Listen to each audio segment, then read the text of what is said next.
지난 주일에는 솔로몬의 성전 건축에 대해서 말씀을 드렸습니다.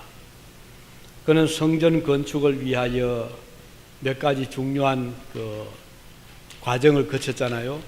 첫 번째는 마음으로 성전을 건축하기로 결심을 했는데, 그 결심은 즉흥적인 결심이나 자기 감정이 한 결정이 아니고 하나님의 뜻을 찾고 존중하면서 기도 중에 이 결심을 했습니다.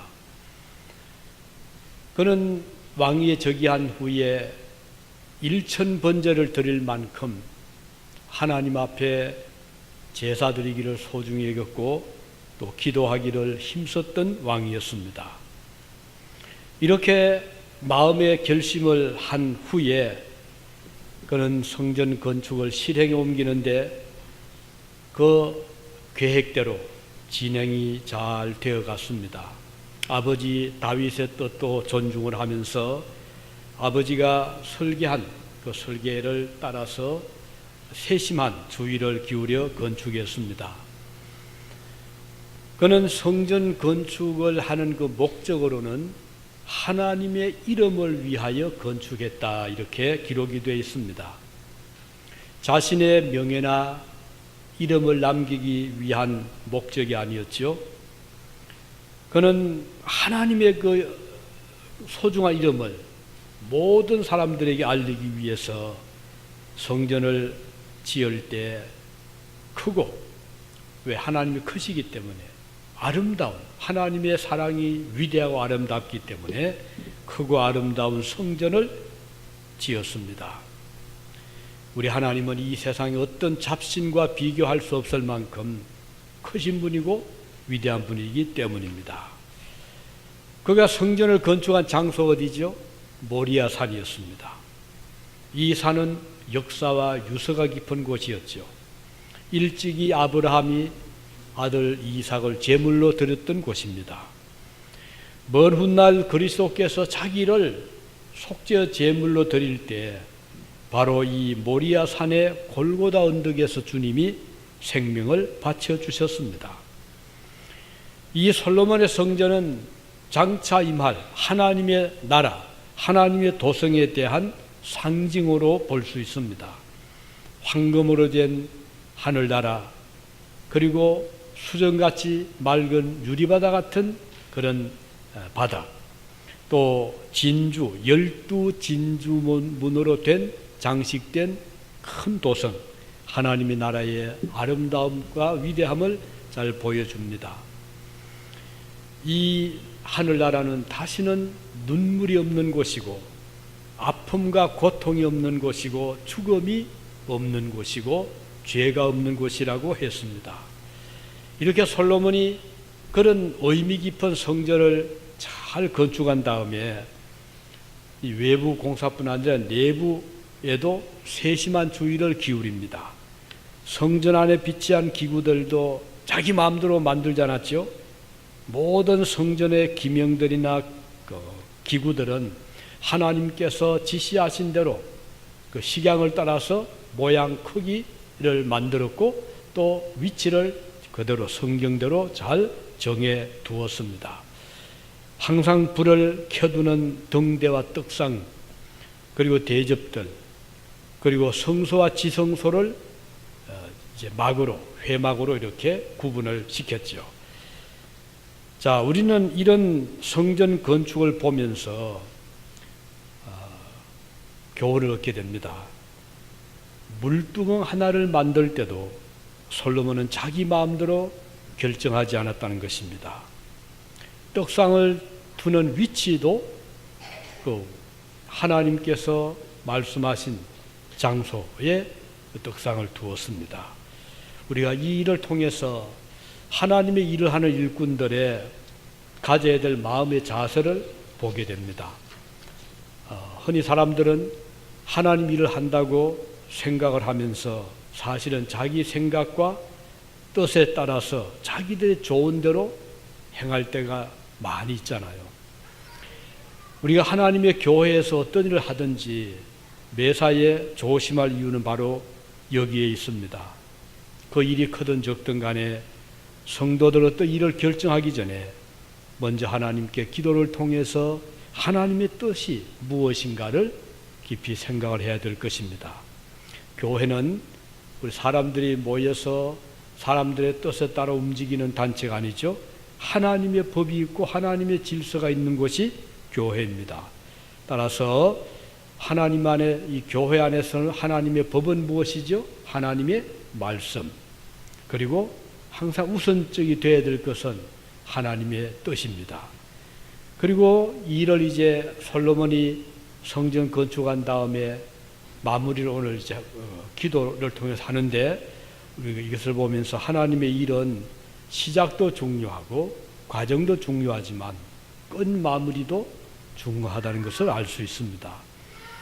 그는 성전을 건축하기 전에 먼저 하나님의 뜻을 찾고 그 뜻에 따라서 마음의 결심을 하게 되잖아요. 성전을 건축하면서 세심하게 하나님의 지시하신 모양대로 만들었고, 재료도 자기 마음대로 선택한 것이 아니었습니다. 하나님께서 명하신 대로 재료를 선택을 해서 성전 공사를 잘 마친 다음에 성소와 지성소 구분을 하고 거기에 중간에 이제 막을 쳤죠. 그리고 모든 공사가 끝난 다음에 지성소 안에는 언약궤를 모셨습니다. 이것은 다윗이 원했던 것이었고 그 아들 솔로몬도 그의 소원대로 그렇게 옮겼습니다. 성전을 다 완공한 다음에 얼마나 기뻤겠습니까? 백성들을 모아 잔치도 하고 싶었을 때고, 아니면 이웃 외국의 사절들, 왕들을 초청을 해서 보여주고 싶지 않았겠습니까? 그렇지만 이런 일을 하기 전에 그는 먼저 한 일이 있었습니다. 그가 행한 일이 무엇이었을까요? 그는 제단 앞에 자기가 이제 서고 맞은편에 백성들을 모았습니다. 그리고는 그는 무릎을 꿇고 손을 들어 하나님께 기도했다, 이런 기록이 나옵니다. 자, 우리는 이 솔로몬의 성전 건축 후에 봉헌의 기도를 한 이 말씀을 함께 생각을 하겠습니다. 우선 그는 어떤 자세로 기도를 했는가? 13절에 보면 무릎을 꿇고 하나님께 기도했다, 이렇게 기록이 되어 있습니다. 그는 백성들 앞에 왕이었지만 하나님 앞에서는 지극히 적은 소자에 불과합니다. 그는 자기가 백성들을 통치하는 왕이기 전에 하나님께서 그에게 맡기신 나라를 다스리는 하나님의 종임을 고백하고 있습니다. 그런 말했죠. 1인지하 만인지상, 하나님 밑에 그는 있었고 백성들보다는 왕이니까 통치자였었죠. 그는 백성들을 다스리는 왕이 올랐지만 항상 하나님 앞에서는 겸손하게 무릎을 꿇는 종이었습니다. 하나님 앞에서는 겸손해야 되는 자신임을 그는 알았습니다. 그는 이렇게 기도하죠. 이스라엘의 하나님 여호와여, 천지에 주와 같은 신이 없나이다. 이 기도에서 솔로몬이 얼마나 하나님을 존경하고 있는가를 볼 수가 있습니다. 이방 나라의 신들이 많이 있었지만 그 신들은 이스라엘의 여호와 하나님과는 비교할 수 없는 그야말로 잡신, 귀신에 불과했습니다. 그러나 하나님은 위대하신 약속의 하나님이셨습니다. 언약의 하나님이셨죠.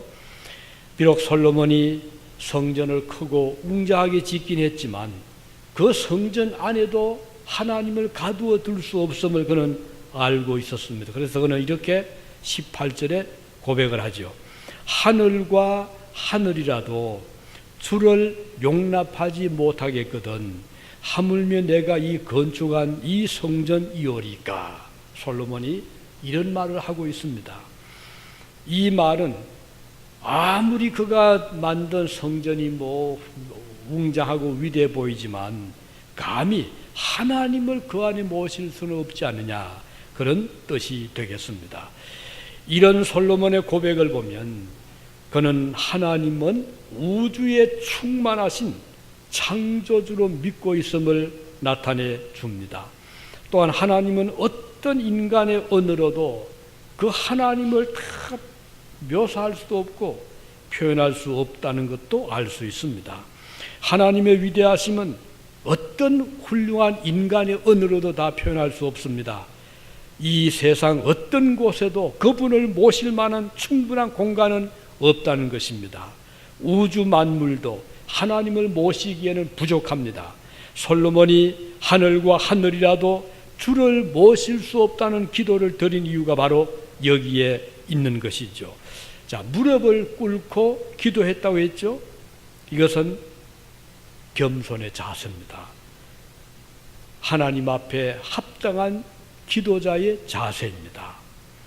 겸손한 성도의 기도의 자세를 우리 성경에는 많이 여러 가지로 표현하고 있습니다. 19절에 보면 솔로몬이 기도할 때 주 앞에서 부르짖는 기도를 했다고 그랬죠. 부르짖는 기도를 했다. 그리고 비는 기도라고 했습니다. 빈다는 말은 우리가 흔히 생각할 때 그 손을 모으고 간절한 마음으로 기도하는 자세라고 할 수 있겠죠. 이렇게 솔로몬의 기도는 부르짖는 기도였고 간절히 비는 기도였습니다. 이것은 겸손의 표현이죠. 어떤 사람들이 이렇게 생각할 수 있죠. 기도에 무슨 격식이 있습니까? 편한 대로 기도하면 되지 않습니까? 반드시 꼭 그렇게 어렵게 기도를 해야 됩니까? 반드시 교회 나와서 기도를 해야 됩니까? 어떻게 보면 그 일리가 있어요. 맞습니다. 기도는 격식이 있는 것도 아니고 꼭 어떤 자세를 취해야 되는 것도 아니지만, 그러나 우리 성경에 보면 간절한 기도를 드린 자들의 공통점이 있는데 그것은 바로 편한 대로만 기도한 것이 아니었다는 것입니다. 그만큼 마음이 간절했기 때문이죠. 예를 들면 다니엘 보십시다. 다니엘은 포로로 끌려갔습니다. 어디로? 바벨론으로.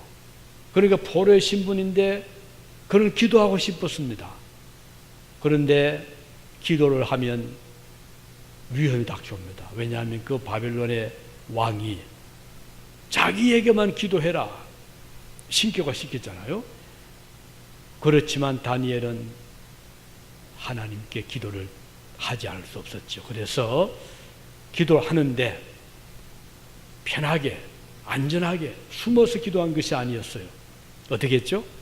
예루살렘이 있는 곳으로 나 있는 그가 살고 있던 집의 창문을 열었습니다. 왜 그랬을까요? 하나님의 전에 달려가고 싶지만 거리가 어딥니까? 가서 기도할 수가 없잖아요.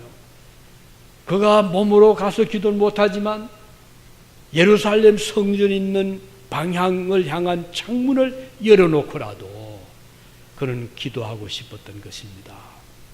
그래서 창문을 열어놓고 하루에 한 번도 아니고 두 번도 아니고 세 번씩이나 정기적으로 기도를 했던 것입니다. 결과가 어떻게 됐죠?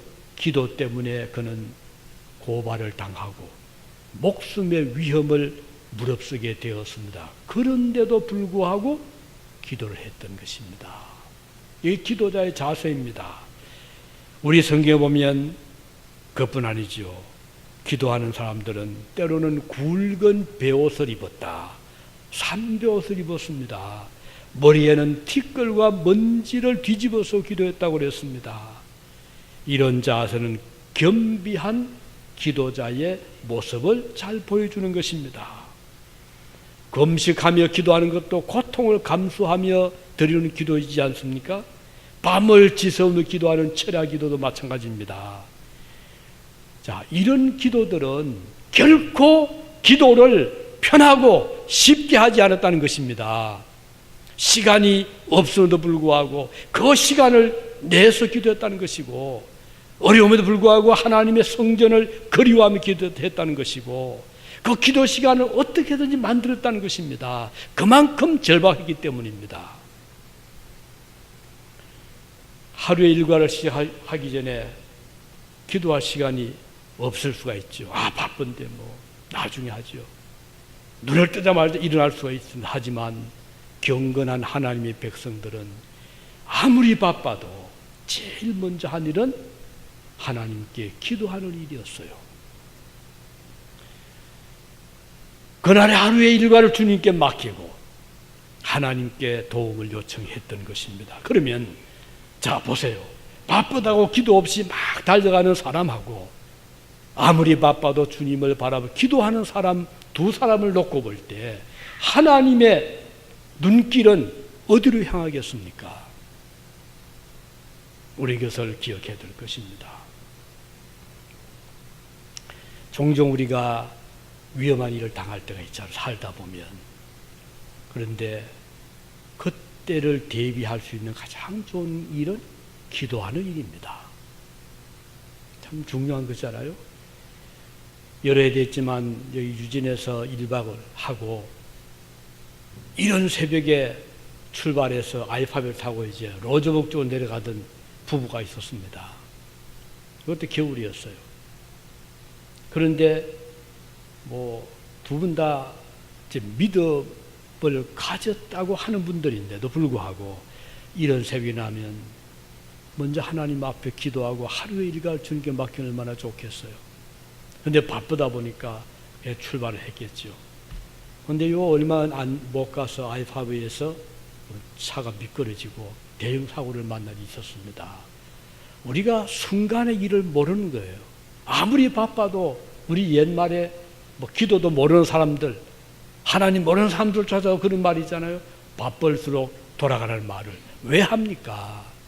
특히 우리 하나님의 성도들은 바쁠수록 하나님께 기도하는 자세, 또 편하게 소파에 편안히 누워서 하는 그런 기도보다는 여기 보세요.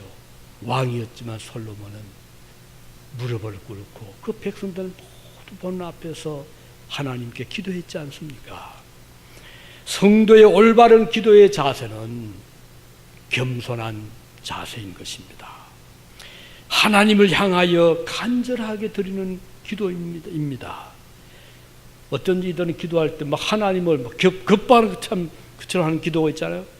우리는 그런 기도 말고 정말 겸손한 기도, 간절한 기도, 주님 앞에 드릴 수 있기를 바라는 것입니다. 우리 하나님을 믿는 믿음의 생활은 보이진 않지만 그래서 믿음이 있는지 없는지 잘 모르고 또 그분의 믿음이 큰지 적은지 모르지만 우리의 믿음 생활에는 보이지 않는 룰이 있습니다.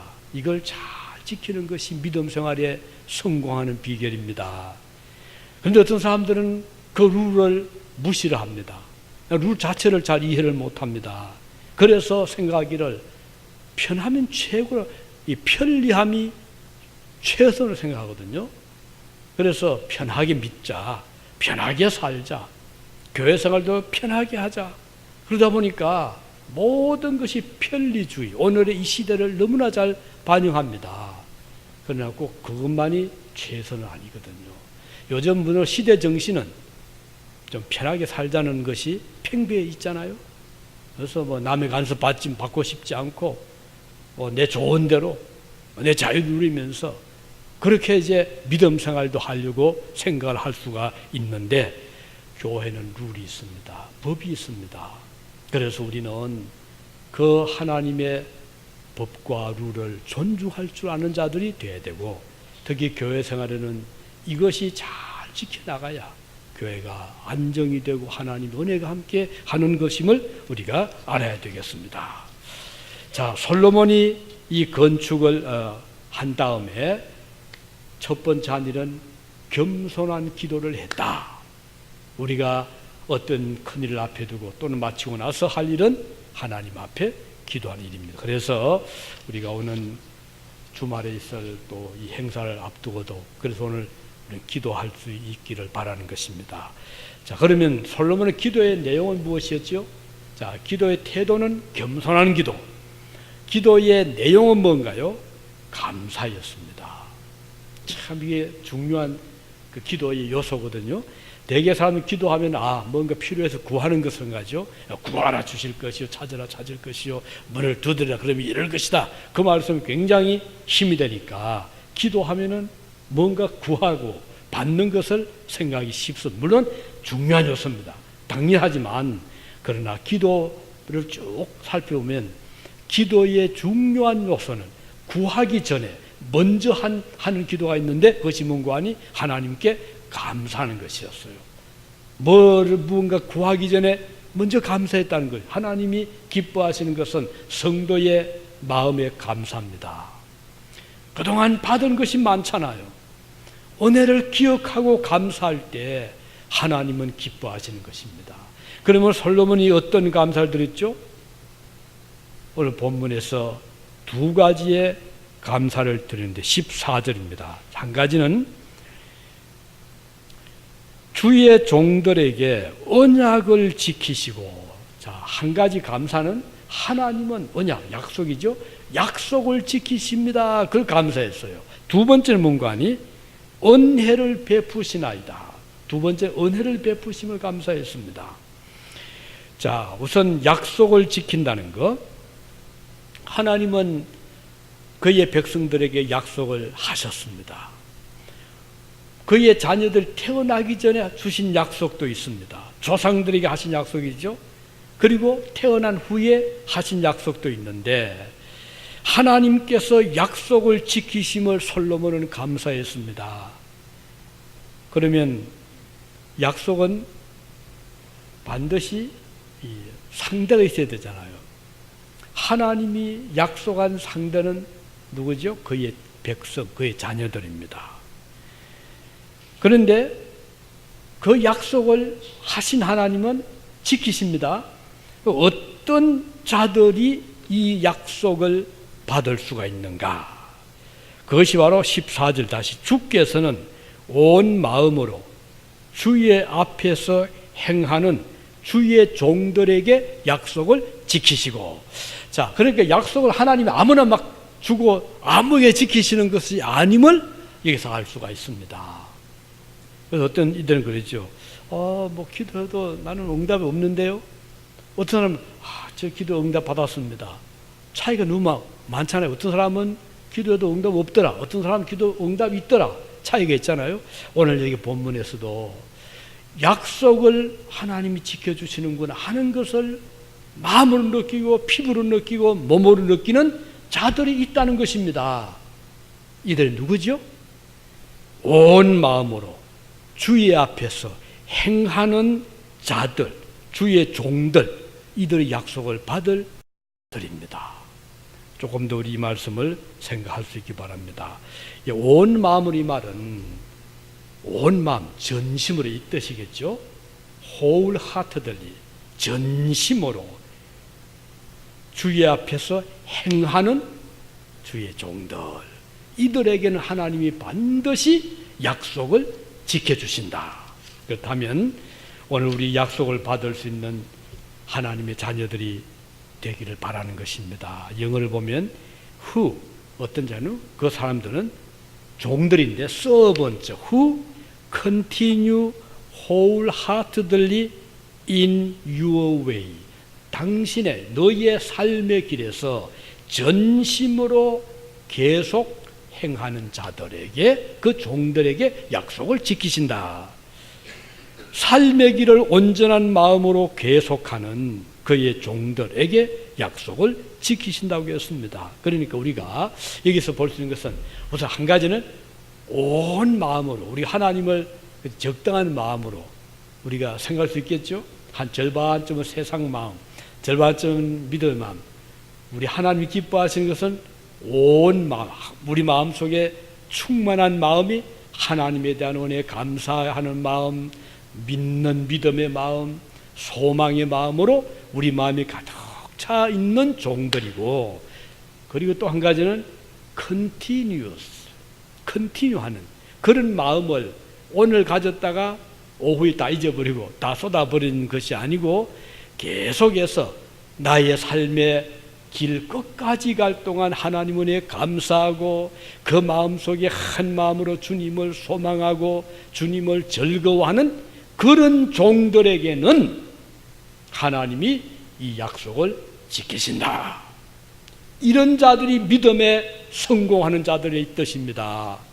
이런 자들에게는 믿음의 열매가 맺히게 되어 있는 것이고 하나님이 그들의 기도를 들으시고 그리고 약속을 지켜주시는 것입니다.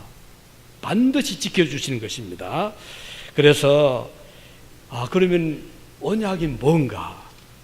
언약은 우리 하나님께 주신 객관적인 하나님의 말씀입니다.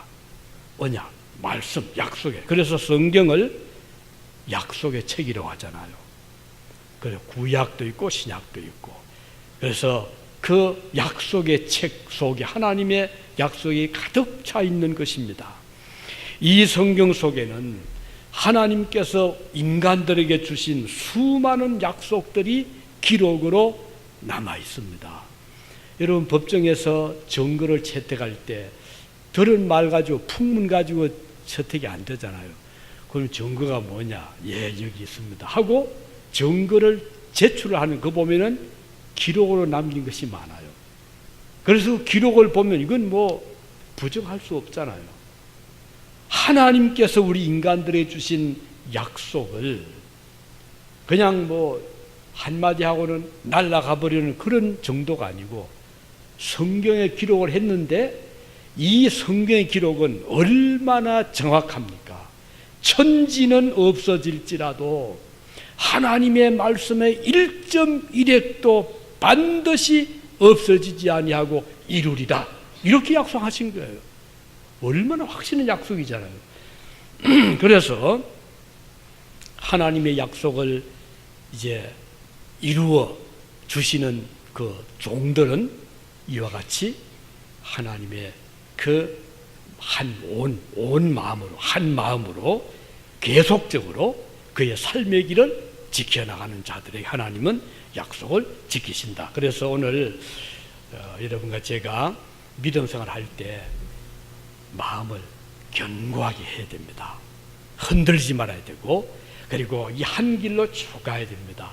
그런데 가다 보면 여러 가지 일을 우리가 만나잖아요. 부딪히잖아요.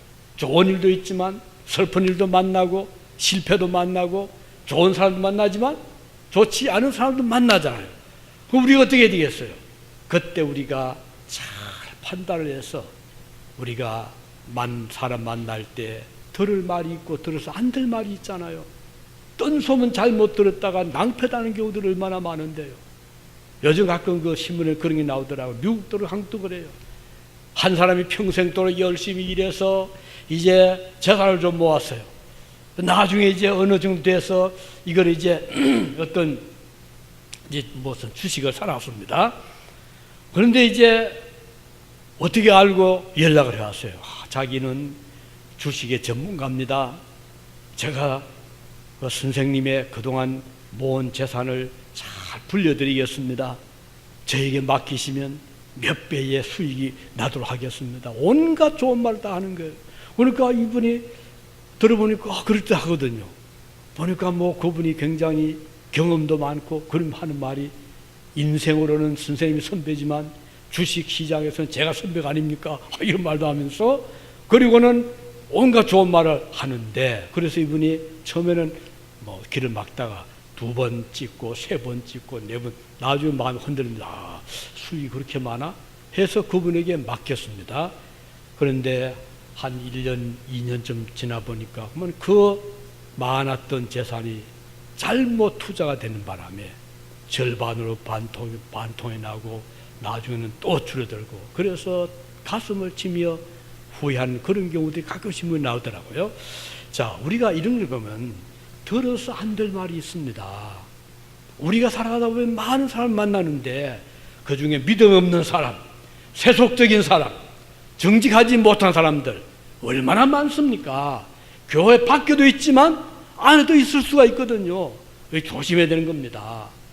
아마 언제가 말씀드렸지 모르겠어요. 제 신학 동기 중에 한 분이 삼낭진 교회 전사로 그때 신학당에 계셨던 분이 있었는데, 오늘 어떤 분이 교회에 등록을 했어요. 그 얼마 삼낭진 업이거든요. 교인들 그때 한 100명이 안 됐어요.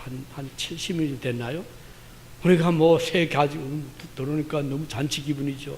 열심히 들어오더니 뭐 집사하고는 봉사도 하고 대접도 하고 또 뭐 교회 이런저런 열심히 하는데, 나중에 이분이 아주 계를 이분이 많이 하는데, 들면은 뭐 이렇게 해서 늘려준다 해가지고는 그래서 이제 개도 들고 돈도 빌려주고 했는데 나중에 이분은 도망가 버렸어요. 자, 그때 이 전사님 충격이 너무너무 컸던 거예요. 그렇게 믿었던 사람, 그렇게 기대했던 사람이 한 1년, 2년 정도 열심히 하다가 갑자기 신인을 쌓아놓고 사람들에게 이제 돈도 많이 이제 빌리고 그리고 또 한동안은 또 잘 줍니다. 이자도 주고 이렇게 하는데 나중에 지나고 나니까 엄청난 돈을 모아가지고 사라져버린 거예요.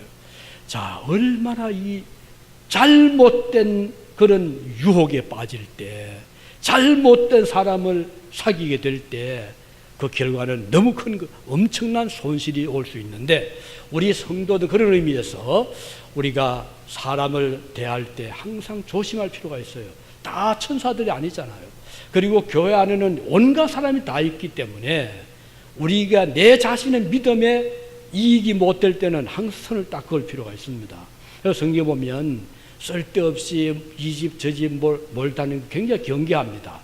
우리는 교회 생활을 위험에 빠지지 않도록 늘 삼가하고 조심할 필요가 있는 것입니다. 자, 마지막으로 이 솔로몬이 근데 두 번째는 감사 기도를 했죠. 하나님 은혜를 감사하고 온 마음으로 그 믿음의 길을 가는 자들에게 약속을 지키신다. 세 번째 21절에 보면 그의 기도는 용서를 비는 기도를 하고 있습니다. 21절 이렇게 말씀하죠. 종과 주의 백성 이스라엘이 이곳을 향하여 기도할 때에는 주는 그 간구함을 들으시되 주의 계신 곳 하늘에서 들으시사 사하여 주옵소서. 이 말은 용서하여 주옵소서 이 말인데 다윗은 자신과 그의 백성들이 사악하여 때때로 악을 행함을 고백을 했잖아요. 솔로몬도 그랬어요.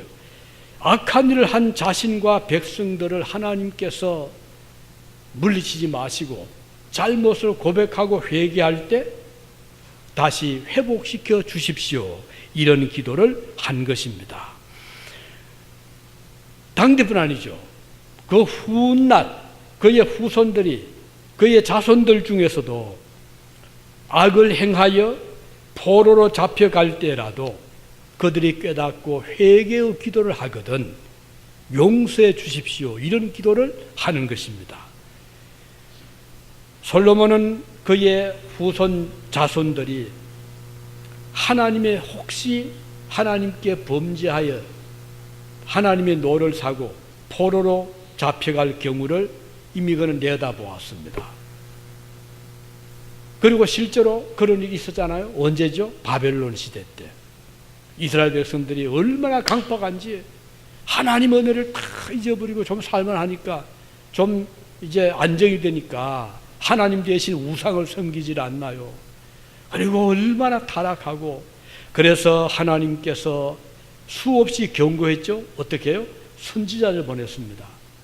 에스겔도 보내고 이사야도 보내고 에레미야도 보냈는데 보내면 뭐합니까? 그들이 막 경고하면 듣기 싫어했어요. 귀를 막기도 하고 그를 잡아 옥에 가두기도 하고 매를 치기도 하고 그리고 목숨도 빼앗고 수없이 많은 선지자들이 그래서 죽임을 당하는 거예요. 하나님께서 어떻게 했죠? 바벨론을 일으켜가지고 이스라엘을 공격을 하게 했습니다. 그래서 나라가 무너졌죠.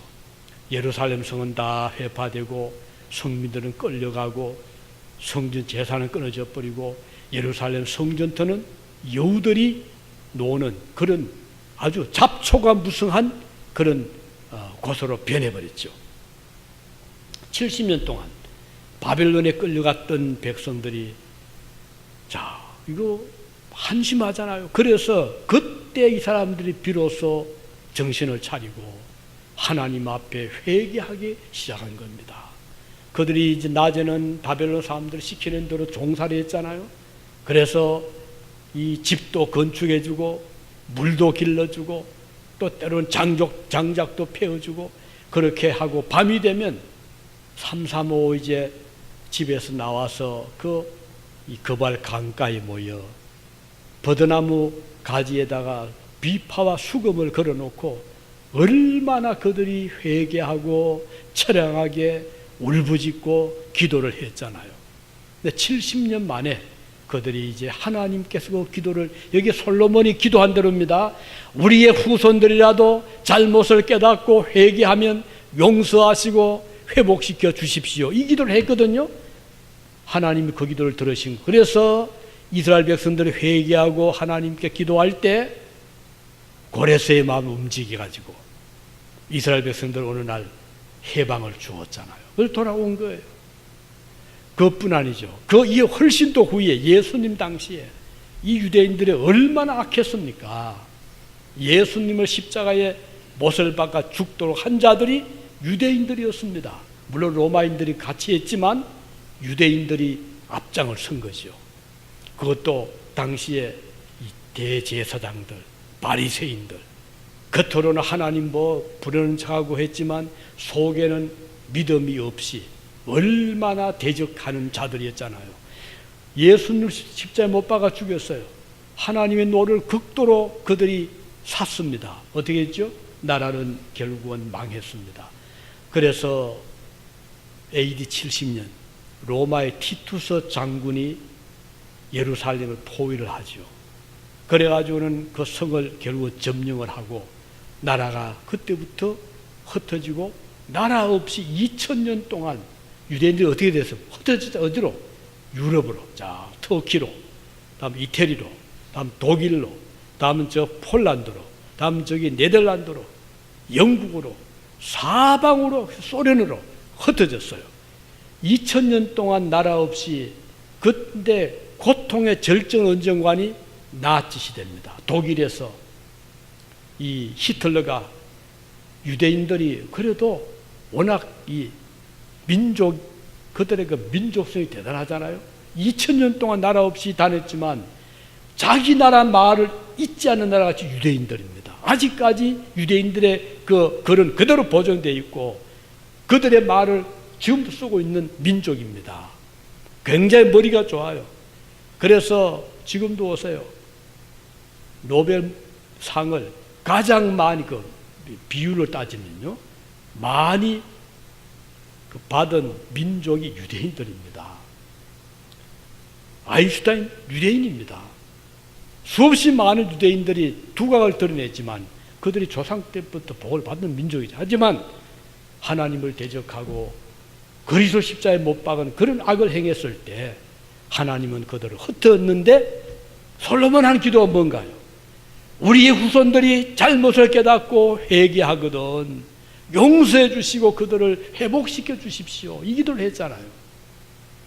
근데 1948년 5월 달에 하나님께서 유엔을 이제 움직여가지고 합법적으로 유대 나라를 이스라엘 정식 나라로 인정을 받게 되고 흩어졌던 유럽에 흩어졌던 유대인들이 그때부터 팔레스타인 다시 모여드는데 2000년 동안 팔레스타인을 차지했던 아랍 민족들이 반발을 하는 거예요. 아니 우리가 살고 있는데 어디서 나타나가지고 너희들이 갑자기 나라라고 주장하느냐, 안 된다 해가지고는.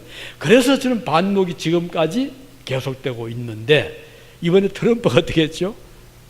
그러니까 이 유대나라 예루살렘 수도인데 그 수도의 대부분은 아랍계가 지금 차지하고 있죠. 팔레스타인 차지하고 있거든요. 그런데 대사관도 거기에 못 두게 한 거예요. 그래서 텔아비브에다가 대사관들을 전부 다 그쪽으로 모았는데 트럼프가 얼마 전에 우리는 미국의 대사관은 예루살렘 내가 옮겼어요. 지금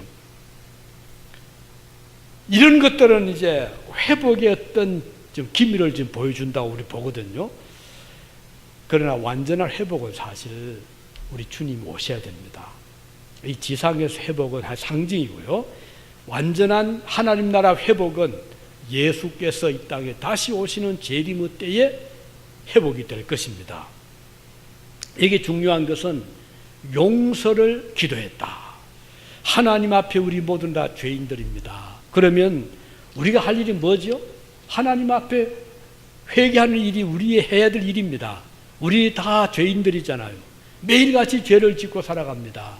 회개하지 않는다면 죄가 쌓이고 계속 쌓이다가 죽을 때가 쌓이게 되면 용서받을 길이 없어요. 우리가 갈 곳은 멸망이잖아요. 그러나 그리스도인들의 차이는 깨달을 때마다 회개하고 하나님 잘못했습니다. 용서를 구하고 하나님 그 기도를 들어주시고 용서해 주시고, 그래서 죽을 때 되면 주님께서 그 영혼을 천사의 손에 안겨서 주님 나라에 들어가게 해주시는 것이 바로 하나님의 약속입니다. 그래서 우리 신자들은 이 소망 가지고 있는 거예요. 우리는 주님 앞에 끊임없이 그래서 회개하며 살아가는데 회복시켜 주실 것을 기도했죠.